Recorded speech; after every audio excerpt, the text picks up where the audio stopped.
Governor John Kasich, first of all, how you feeling? I didn't want to get too close to you. I'm doing You're a great. little radioactive. Yeah, I'm not radioactive. You're We're doing great. You doing okay? Bill, we got more stuff done in the last 90 days than any governor's probably done in the last 9 years. I mean, we have to save this state. I have to tell you, I was in New York here a couple of weeks ago meeting with the rating agencies, Moody's, S&P, and Fitch. And you know what? We just got our information from Moody's. They said, they're going to hold us at a negative watch, but they're optimistic. But from the standpoint, the great signs are we're eliminating the structural deficit. They have given us a positive about giving local governments the ability to control their costs. But what they're worried about is that the reforms we have in the budget being taken out, and they're worried about the underlying economy in this state. We must get Ohio moving again, and that's exactly what we're doing. So in 90 days, what do we do? Among other things, we moved the Department of Development. We're moving it out of the government into a private operation so we can move at the speed of the market rather than the speed of the statute, where you can't move very fast as a statute. We just announced we saved a bunch of jobs up in Canton with Diebold, over 2,000 jobs. They're going to invest $105 million into their world headquarters. If we had lost Diebold after we lost NCR, it'd be blow a hole in the state. They're going to stay there. It's a terrific deal for Ohio. We saved American Greetings up in Cleveland. We got the Avengers movie going to Cleveland. We saved Bob Evans in the state of Ohio. There's a lot of stuff going on. Can I give you an example of what's happening in the real world? Yeah. I spoke to some people on the casino thing today. Yep. If somebody would show up to you in your office today and say, hey, John, may I call you John? You can, as long as I can call you Mr. Cunningham. Thank you. John, I want to bring to Ohio about 8,000 jobs, and I'm going to invest about $2 billion. And I want no state money. You would roll out the welcome mat and say, Mr. Casino Operator, please come. Well, I talked to some of the indirect representatives of these operators, and they're very concerned. What's an indirect representative? What does that mean, Cunningham? An indirect representative. You mean you're talking to a lobbyist? An indirect representative. Oh, okay. Deal with the issue. Bill, look. I mean, they paid $200 million for $1.2 billion assets, and the taxpayers of this state got a raw deal. Now, I've hired some gambling experts, some gaming experts, because nobody in the government of the state understands anything. Wait a minute. Let me finish, okay? I agree with you. So what am I doing? People want me to do racetracks, VLTs, Indian game, all this stuff. You know what? We slapped together the last thing, and it didn't work out very well. So I'm not going to do it this time. I'm going to make sure the taxpayers are represented. We've just announced today we've hired 2 firms to advise us. And we're going to ask the casino operators to do a little bit more to help the state. But you said you're not going to go back to the ballot, which would be a blunder. Therefore, when you ask, you almost sound like a Democrat, saying we're going to ask high-income people to pay more money. Whoa. Bill, look, these guys are making an enormous sum of money, and they can be part of our Ohio family. Why, what if they say, Governor, we don't want to participate? Well, I don't know. I mean, I've got a lot of decisions I have to make that affect them. Look, the last time you will have leverage with these folks is now. Now, look, I'm not against these people. I want them to open their casinos. But, when they run around saying they can't get financing, I mean, they could self-finance. These people have gobs of money. And what I'm saying is, look, you cut a better deal than you should have. The voters approved it. They didn't understand it all in terms of what the details of this constitutional amendment are. And I'm just going to give them an opportunity to help us a little bit more. Because they're worried about time. Oh, soon. Months? No, it's not going to be that long, I talked to politicians, and, we passed it.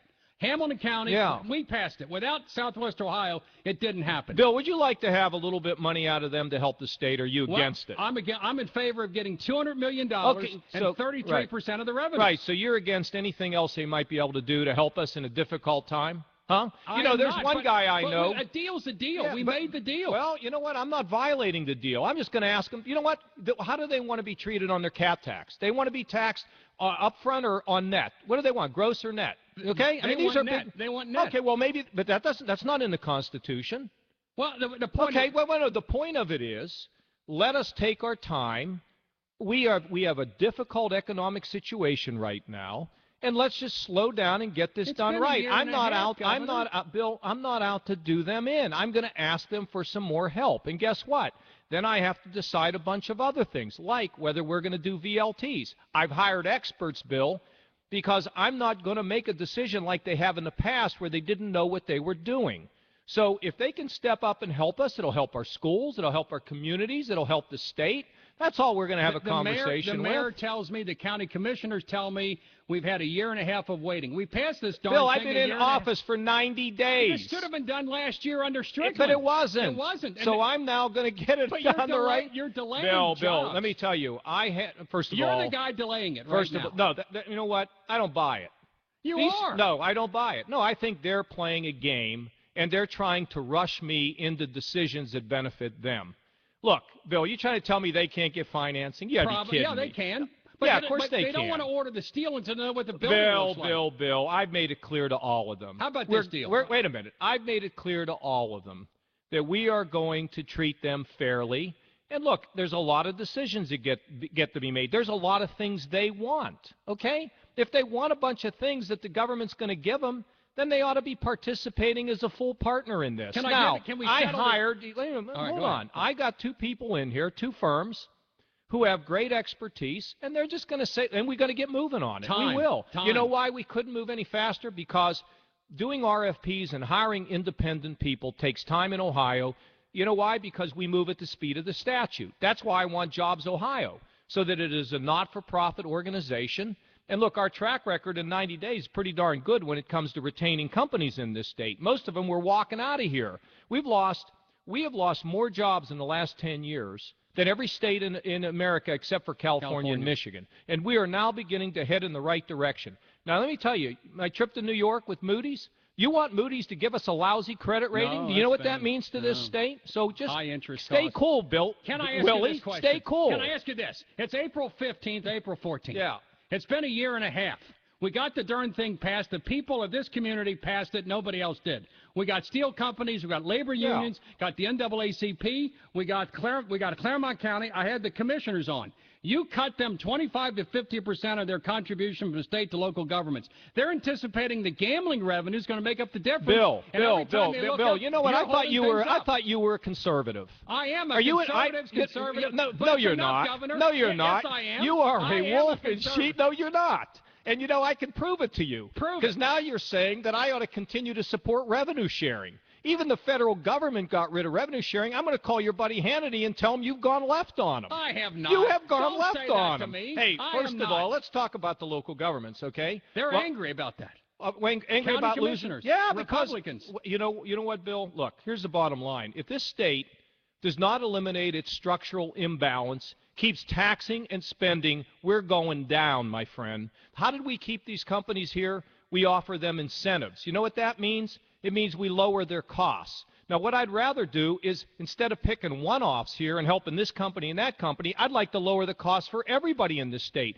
Look, Cincinnati has lost 50% of its population in the last 60 years. You see what happened in the last 10 years? Since you've been on the radio, population in Cincinnati has dropped by 10% in the last 10 years. You're the problem, Cunningham. No, I sent them to Butler County and Claremont County. Can you give me a date, a rough date? I'm not giving you any date. We're going to move very quick. Bill, but you understand Bill, let me just tell you. You see the headlines here in the Enquirer about Kasich. Hey, just hold on a second, Bill. Look, it'd be great if we can reach an overall agreement so the state is going to be able to move forward. And, you know, I've been in office for 90 days. We don't even have funding for the Casino Commission. I was left with nothing on the shelves. So look, I understand that they want to get rolling. Okay, I understand that. Jobs. And they can start putting steel up anytime they want to. You know what they want to do? They don't want to do any more for the state right now. And then they want these other things. Well, do you blame them? Slow down. If you were the casino operator and you got a deal, Bill, what would I'm you the do? governor of Ohio, and I have to represent the people of this state. I don't know who you're supporting. The gambling interests? I support jobs. And I talk to labor You know union what, leaders Bill? who are ready to go to Bill, work. you know what? If we can get a good improvement here, we'll have more jobs. Frankly, we'll have more jobs, and that's what this is all about. This is about slowing down and doing it right so the state doesn't have to keep struggling along at the bottom. We want to lift the state. We want to get the state in a position where companies say, I want to stay, I want to expand, and other companies are going to come in here. That's exactly, and you know what? You know what Moody says? This is a good plan for Ohio. Building Trades Council is going nuts. The city of Cincinnati is going nuts. Okay, I've explained to you. We will get this done. It's not going to be months, by the way. It won't be months, okay? I had a question from the Tea Party to you about the estate tax. Senate's passed it. House passed it. Will you sign the estate tax ban? Well, if it comes to me, I favor that. What I'm trying to do here is, look, we have lowered the income tax. Who would have thought that I would have an $8 billion, it's the largest deficit in the history of the state. Who would have thought that we would eliminate the structural deficit and preserve a tax cut that we got in January? So everything has its time. I don't know if the House and the Senate is going to send that to me, but I've always been against the estate tax. We need lower taxes, more common sense, a privatized development department. We need to match the curriculum with our colleges, universities, and technical schools to the 66,000 jobs that are unfilled in Ohio right now. We've got to boost our education. We've got to do all these things, and you know what? We're off to a pretty good start. 90 days. Now, 75-year judges. I have a good friend who's 70 years old, and it's, the House passed it yesterday. Do you support the idea of judges being allowed to serve till they're 75 years old? Well, I don't know anything about it, but I'm not in favor of punishing people because of age. You know, right now the limit Bill, I look at you. You're an old man, but you function fairly well, you know? I can beat your ass on the golf course any day of the week. We'll see about that. But here's the thing. I'm not a believer that because somebody gets older, they ought to be out. So I don't know what this legislation is. We'll look at it. But I've always felt that when people get older, first of all, they're smarter, they're wiser, and they tend to be more mentoring. And that's what I hope I will become as I get older, to help somebody else to be successful. I want to help you be a better governor. I want to help you along that path. Okay. I'm sure you do. Senate Bill 5 was a little bit controversial. Yeah. I spent 7 years as an attorney for the OCSEA. My wife, Penny, an appellate judge now, was the president of OCSEA and the state treasurer of OCSEA. In my viewpoint, and in my humble viewpoint, the blunder you made was not in sitting down with the labor unions and listening to what they had to say. I know what they're saying. I know, but you got to listen to them. I did, Bill, but you have to read the bill. I have not read the 500-page bill. Well, let me just tell you this. Bill Seitz has read it. Let me tell you this. First of all, there are no federal workers who have the right to collectively bargain at all. In our state, we have given workers, all government workers, an opportunity to negotiate for their wages and an opportunity to negotiate on working conditions. What we've taken away is their ability to negotiate on a pension, which, by the way, most Ohioans don't have. And we've given the managers, the city council, the school boards, the ability to control the health care. The average city worker in Ohio is paying 9% of their health care. The average private sector worker who pays the taxes to support the city worker is paying 23%, Bill. Let me give you a couple other statistics. I was over at a daycare center in Dayton the other day. I said, what do these workers get paid? $9 an hour. How's their pension? Well, they don't have any pension. They don't have a pension? No, they don't. How's the health care? You got to be kidding me. I said, do you know that you are supporting some people who are paying almost nothing for their pension and nothing for their health care? You talk about an attack on the middle class, the working folks. The lady working at the pizza shop, the lady working over here in Dillard's, these people, they don't have pensions. They don't have good health care.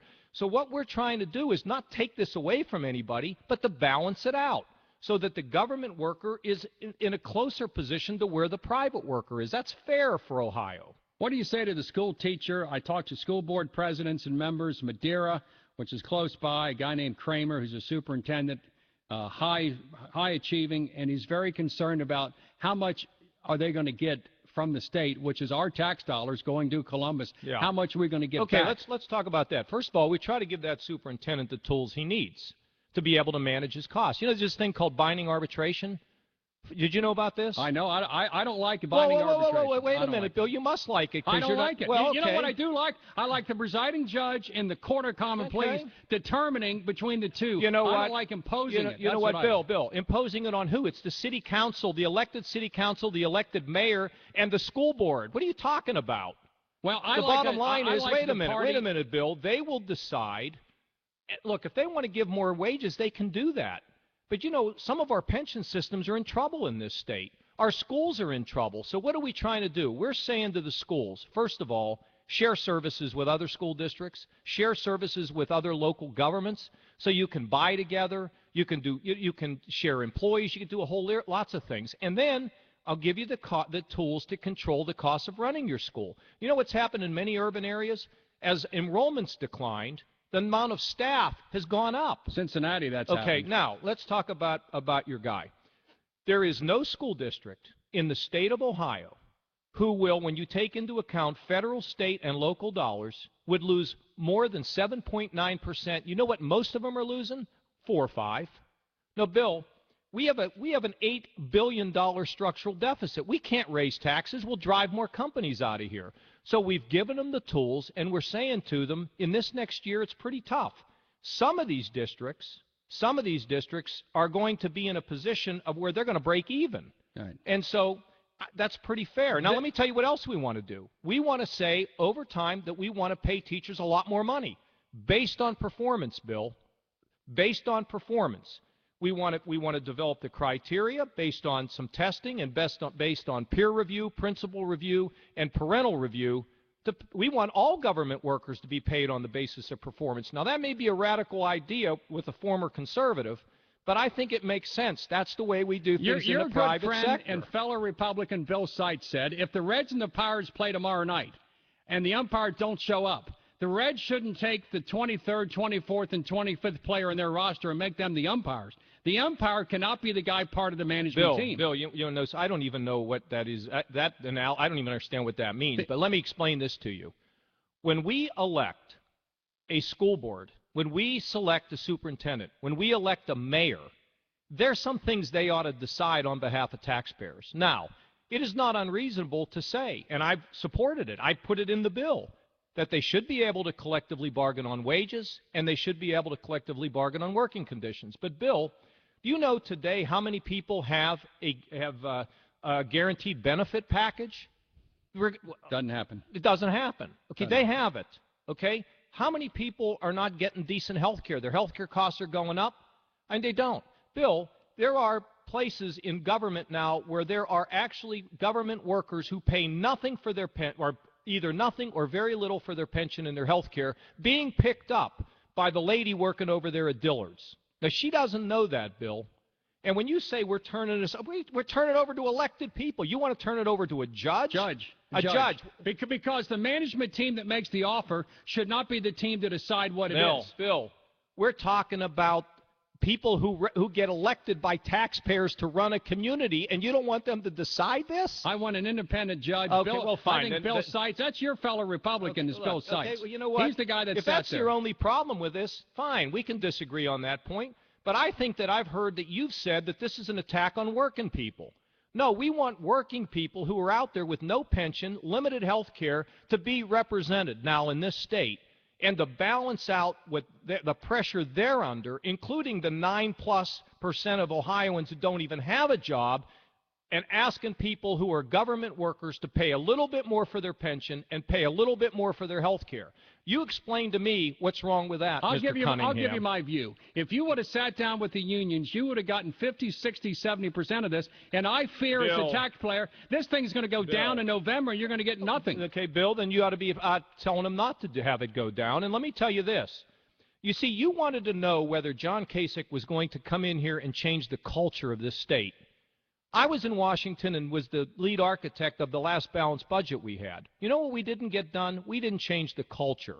Negotiating, you know, when you take the pensions and the health care off the table and let them be able to negotiate on wages, you now have stabilized the situation. The bond houses in New York are praising this. They say this allows local governments to control their costs before they go under. Okay, Bill, come on, it's basic economics.